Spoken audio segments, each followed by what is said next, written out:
Welcome to the Tweed Valley guided ride series, where we're going to be taking an inside look at the trails to help prepare you for what's out here, so you can come and make a trip here yourselves.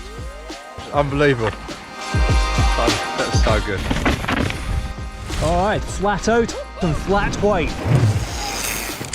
So for this mini series we're joined by Tweed Valley local Gordy.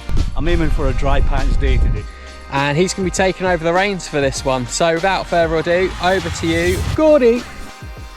Hello, here we are back at the Golfie, aka Caberston Forest, just outside Innerleithen in the Scottish borders. Today's kind of video we're going to have a look at, I guess, kind of some of the trails that are maybe off the beaten track a little bit. Some trails that are absolutely fantastic in my humble opinion, but then perhaps don't get as much use as some of the more well-known, well-established trails. So we have a look at some Golfie esoterica today. Trails that if you're here for a couple of days you might want to search out, have a bit of a kind of fun time on, and just, yeah, kind of expand your knowledge of what's what and where's where at the Golfie. Okay, so we're going to do a trail called Aussie Rules now, which is another kind of one of Gordy's Golfie esoterica trails. It's not for everybody. We'll chat as we go down it, but it's a hard old trail, fairly steep, fairly direct, and yeah, in the wet, a real a real slimy fish to try and deal with. But yeah, I thought I'd show you some of the recent Golfie graffiti that's just popped up the other day there as well. And just behind me there, those little trees, is where Aussie Rules starts, so just right at the edge of the reservoir. And this kind of little sheep path looking thing really isn't an indication of the trail that is to come. So it's nice and fast, rough in places, and this is a bit more like what we can expect. As soon as we enter the trees, the trail really changes character here. So it's been redeveloped recently to kind of take account of some of the wind blow from the storm, and some new new corners cut in here. They're still loose as a goose. Down here, big sweeping right-hander. On the brakes because there ain't no berm at the bottom. And as we come across, joining into the old trail again. So Aussie Rules, for my money, is definitely one of the hardest trails here at Golfie, in the dry or in the wet. Such a steep trail, such a rough trail, lots of nadgery bits of riding.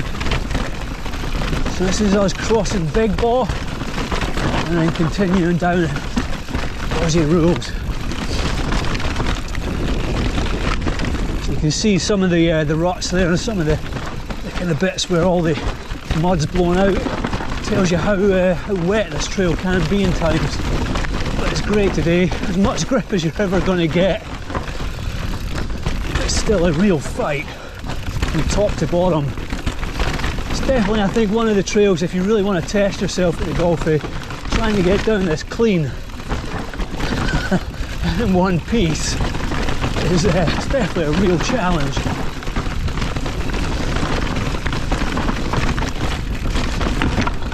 Such an unlikely trail as well. Some of the ground that it kind of comes down through, great vision by the trail builder to actually put something in here, dropping you down onto the climb back up from Big Baw. So behind us, Big Baw finishes further down the hill, and this climb kind of takes you up from the other side of the Golfie back towards the top again. Oh, survived. Okay, so about to drop down a trail called Spanner. It's got a couple of different names. Spanner's the family friendly one, and it's very much another one of those trails that I guess not a lot of people ride, but it's really nice trail, really good trail, really physical trail. It also drops you down towards Innerleithen, so rather than finishing down at the golf course and having a bit of road to take you back down to the village, this drops you down towards the town, so it's kind of easier to get back into town itself as well. Definitely not an end of day trail though. It's got a lot going on, so if you're feeling a bit knackered, there's definitely easier ways down off the hill. Leave this one when you got a bit more in the tank. It also shares the same start as a trail called Liver Damage. Both good trails, but I think for my money Spanner's the better of the two. It's a bit more consistent all the way down, feels a bit longer, not quite as direct. Now you maybe saw there that kind of rock drop I just went off. It's definitely one you want to pop. It's not a roller. It's the only feature in this very top section that's of any kind of real note. But very quickly you'll see the trail definitely drops away, gets harder, gets more technical, and then you really get into what this trail's all about. It's a real roller coaster of a trail this. There's a lot going on. Just in here you've got a few jumps popping off, kind of root drops, a couple of doubles. You definitely want to be making them. There's a bit of rim dinger if you kind of come down heavy in the middle of them. Some good old oh, there goes the tyre. Boom! So yeah, as expected, that was a sidewall in the tyre, and there ain't no slugs going to bring that one back to life. It's probably worth chatting a little bit about what you carry and what you have on your bike in here. So the Golfie, you know, you're pretty remote at times, especially if you're dropping off the back of the hill. So the ability to fix the basics like punctures and stuff, you've got to have it on you. It's just going to be a long walk otherwise. Mountain biking, funny old game. Just had to deal with a split tyre on the sidewall, a brand new inner tube with a hole in it, and a faulty CO2 cartridge. So back to using the good old pump and about 300 strokes to get the 3-inch tyre inflated to get down the trail. So we're over the doubles, past a couple of drops, and into the kind of true nature of the trail.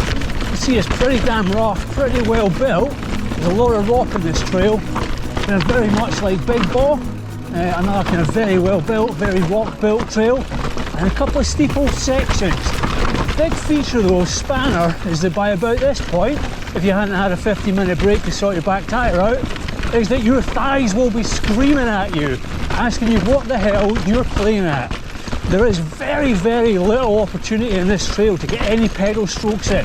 And because it's pretty off camber a lot of the way as well, there's not even a lot of opportunity to kind of change your feet around much. So yeah, just be prepared for a good old bit of thigh burn coming down this bad boy. Some great bench work going on there. You can see it's kind of a real across the hillside trail. So every now and again you've got these real nice bits of bench work just to get you down and around some of the steeper sections. It's a little bit tighter towards the bottom as well. When you finally turn to the right and come back on yourself, it's a bit tighter and a bit steeper. Definitely want to choose your line a little bit more carefully.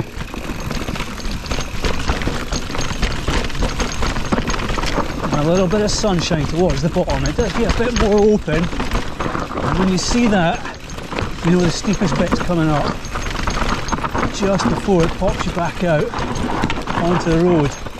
A real tricky corners, especially today when it's loose. There we go, popping back out down towards Innerleithen.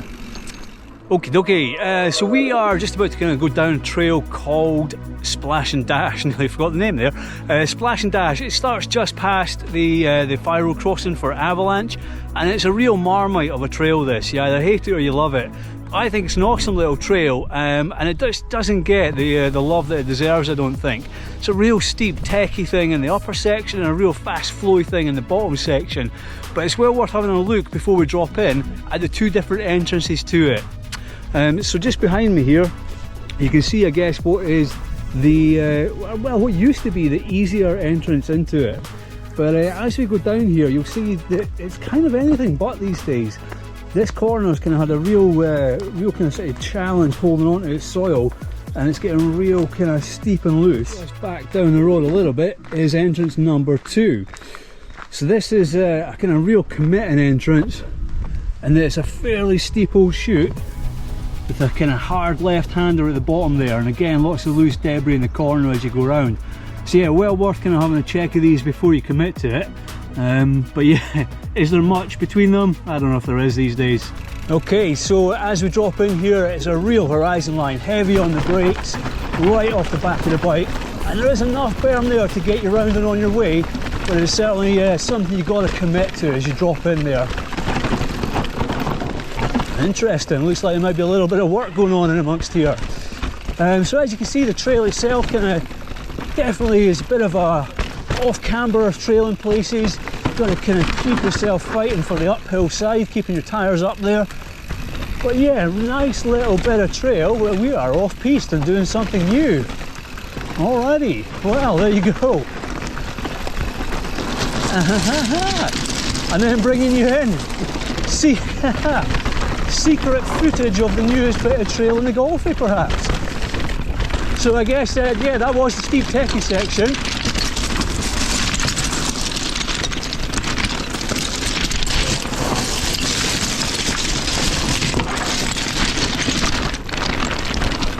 And that was the really noisy rocky section. Spits you back out into the trees again. A little bit of off camber still, got to fight to keep high. Watch out for some of these holes behind the roots. And it's tight. If you're riding big 800 bars here, you're going to be squeezing in as you go. So not very steep here, but you can really keep your speed down through these sections. Keeping on trucking. A couple of tight corners. And that's lower Avalanche just joining into the right hand side there before spinning you back out onto the climb again. There you go, some new stuff. Always nice to find the new stuff. So this video is actually one of many focused around the Golfie. We've created a little mini series that should basically feed you everything you could want to know. And if you don't want to be faffing around finding all this out for yourself and you want to be guided in person, then check the link in the description and you come and join us for a day's guiding, or come and book a guided mountain bike holiday. Okay, so those of you who've been to Golf before may well notice the top of New York, which is pretty much the poster boy trail for the Golfie. Now we were just using it to access a different trail, but just thought I'd kind of blast down here and let you know about this jump. So if you're coming pummeling down here for the first time, it's well worth knowing that that jump can really give you a bit of a kick. There's definitely a lot of people, myself included, first time I went over it, who have definitely done a bit of a nosedive out the end of it. But as I say, we're just using this trail to access this trail here. What we're dropping into here is Wolf of Wall Street, another one of the Wolves trails, and it's been closed for quite a while this because of storm damage.